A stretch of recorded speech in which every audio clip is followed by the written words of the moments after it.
여러분 안녕하십니까? 4월 6일 수요일 뉴스투데이 시작합니다. 식목일인 어제 경북 봉화에서 발생한 산불이 날을 넘겨 16시간째 이어지고 있습니다. 불은 강한 바람을 타고 지금까지 120헥타르 넘는 산을 태웠는데요. 현장에 취재기자 나가 있습니다.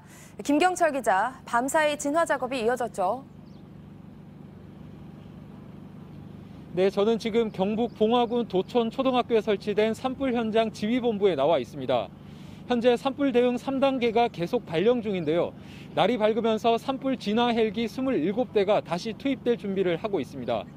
밤사이에도 산불 특수 진화대 등 산불 진화 인력 700여 명과 소방 장비 82대가 투입돼 방어선을 구축하고 밤샘 진화 작업을 벌였습니다. 새벽에는 초속 9m가 넘는 강한 바람이 불며 현장에 긴장감이 감돌기도 했습니다. 특히 최초 발화 지점과 인접한 봉화군 해저리에는 대규모 축사가 있는데 불길이 이곳과 불과 400m 떨어진 곳까지 다가오기도 했습니다. 바람이 불어가지고 산불이 꺼졌던 불이 살아날 수도 있고 지금 일부 저쪽에 타고 있는데 그 동네로 들어올까 봐 아주 마음이 굉장히 좀 힘이 듭니다. 정사가 심하고 가시하고 덤불이 많아가지고 아주 어려움이 많습니다. 다행히 현재는 바람이 잦아들었고 진화율은 90%입니다. 산림당국은 헬기가 투입되면 오전 중에는 남은 불을 잡을 수 있을 걸로 전망하고 있습니다. 어제 산불은 어떻게 시작됐습니까? 어제 산불은 낮 1시 반쯤 봉화군 화천리 민가에서 시작됐습니다. 당시 봉화에는 초속 5에서 6m의 강한 바람이 불고 있었는데 불은 강풍을 타고 인근 야산으로 번졌고 동쪽 방향으로 빠르게 확산했습니다. 산림당국은 헬기 27대, 산불 진화대원 400여 명을 투입해 진화 작업을 벌였지만 어제 주불을 잡는 데는 실패했습니다. 인근 주민들에게는 긴급 대피령이 내려졌고 화천리 주민 20명이 마을 회관으로 대피하기도 했습니다. 지금까지 다행히 인명피해는 없었고 빈주택 한 채와 창고 2동이 불탔습니다. 산림도 축구장 170개 넓이에 달하는 120헥타르가 소실됐습니다. 산림당국은 화목 보일러에 재에 남아있던 불씨에서 화재가 시작된 것으로 보고 있는데 진화 작업이 끝나는 대로 정확한 화재 원인을 파악할 예정입니다. 지금까지 경북 봉화 산불 현장에서 MBC 뉴스 김경철입니다. 윤석열 당선인이 파견한 한미정책협의단이 오늘 백악관을 방문해 한미동맹 등 여러 현안을 논의했습니다. 북한의 미사일 도발이 계속되는 상황에서 억지력을 강화하는 것이 중요하다는 얘기가 오갔다고 하는데요. 워싱턴 김수진 특파원입니다. 백악관 제이크 설리번 국가안보보좌관과 정책협의 대표단의 면담은 40분 정도 진행됐습니다. 대표단은 한미동맹 강화에 대한 의지를 담은 윤석열 당선인의 친서를 전달했고 설리번 보좌관은 당선인의 뜻을 바이든 대통령에게 잘 전달하겠다고 답했습니다. 최근 북한이 대륙간 탄도미사일을 시험 발사하며 도발을 이어가는 상황에서 양측은 한미 연합 방위 태세와 억지력 강화에 대해 협의했습니다. 설리번 보좌관은 북한의 안보 위협에 대해 한국과 미국이 공조를 통해 억지력을 높일 수 있다는 의견을 피력했다고 대표단은 전했습니다. 안보에 관한 우려가 지금 한미 양국 다 높기 때문에 거기에 대해서 우리가 제대로 된 대응을 잘 해줘야 된다. 그것은 역시 강력한 억지력에서 나옵니다. 특히 양측은 전략폭격기나 항공모함 등 미국의 전략자산을 전개하는 문제도 협의했다고 대표단은 밝혔습니다.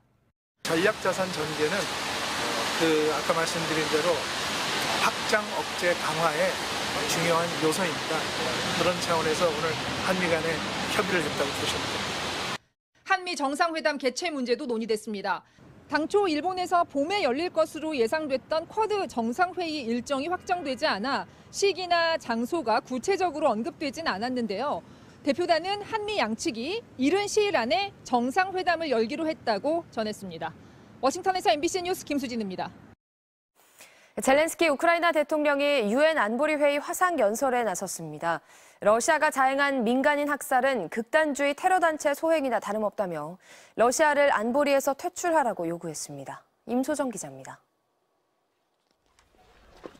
우크라이나 각지에서 목숨을 잃은 민간인 희생자들. 젤렌스키 우크라이나 대통령은 이들의 시신을 보여주는 90초의 영상과 함께 말문을 열었습니다. яких вбивали в квартирах, в будинках, підриваючи гранатами, давили танками просто.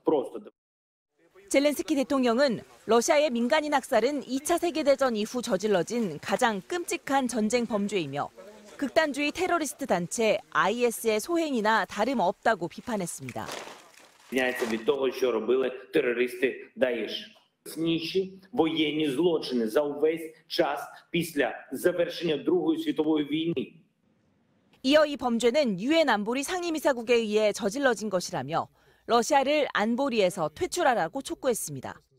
Росію як агресора і джерело війни від блокування рішень щодо її ж агресії. 그러면서 러시아를 막지 못한다면 유엔 안보리는 해체해야 한다고 날을 세웠습니다. 러시아는 민간인 학살은 우크라이나가 조작한 것이라며 발뺌했습니다. Коллега, мы прекрасно понимаем, что вы делаете, разыгрывая украинскую карту, и с каждым днем нагнетаете. 중국도 사실이 밝혀지기 전까지 성급하게 비난해선 안 된다며 러시아를 거들었습니다. 任何指控都应基于事实，结论得出之前，各方应保持克制。 한편 유럽연합은 러시아의 민간인 학살에 대응해 러시아산 석탄과 석유 수입을 금지하는 추가 제재를 부과하기로 했습니다. 이탈리아와 덴마크 등 유럽 국가들은 또 각국에서 러시아의 외교관 총 200여 명을 추방했습니다. MBC 뉴스 임소정입니다.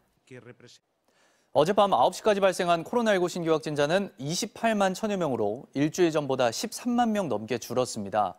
주간 확진자 수는 2주째 감소세인데 방역당국은 낙관하긴 어렵다며 백신 추가 접종 계획을 검토하고 있습니다. 구민지 기자입니다.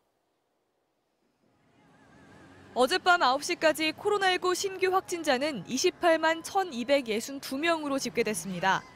전날 같은 시간대와 비교하면 2만 1,600여 명 늘어난 수치지만 일주일 전보다는 13만 3천 명이 줄어들며 감소세가 이어지고 있습니다. 이 같은 추세라면 자정까지의 집계를 추가해 오늘 오전 발표될 최종 신규 확진자 수는 30만 명 안팎이 될 것으로 보입니다. 감염병 전파력을 나타내는 감염 재생산 지수도 어제 기준 0.91을 기록해 11주 만에 1 아래로 떨어졌습니다. 유행 확산이 감소한다는 의미입니다. 하지만 방역당국은 5주째 코로나 위험도를 매우 높음으로 유지하기로 했습니다. 백신을 맞지 않은 9세 이하 어린이의 확진자 발생률이 높고 고위험군인 60세 이상의 확진 비중도 커지고 있기 때문입니다. 위중증 환자 수는 1,121명으로 1,315명까지 올랐던 지난달 31일 이후 닷새째 감소하고 있지만 중환자 병상 가동률이 60%를 훌쩍 넘어 의료 대응 부담도 여전히 큰 상황입니다. 방역당국은 아직 낙관하긴 이르다며 가을철 재유행에 대비해 추가 접종 계획을 검토하고 있다고 밝혔습니다.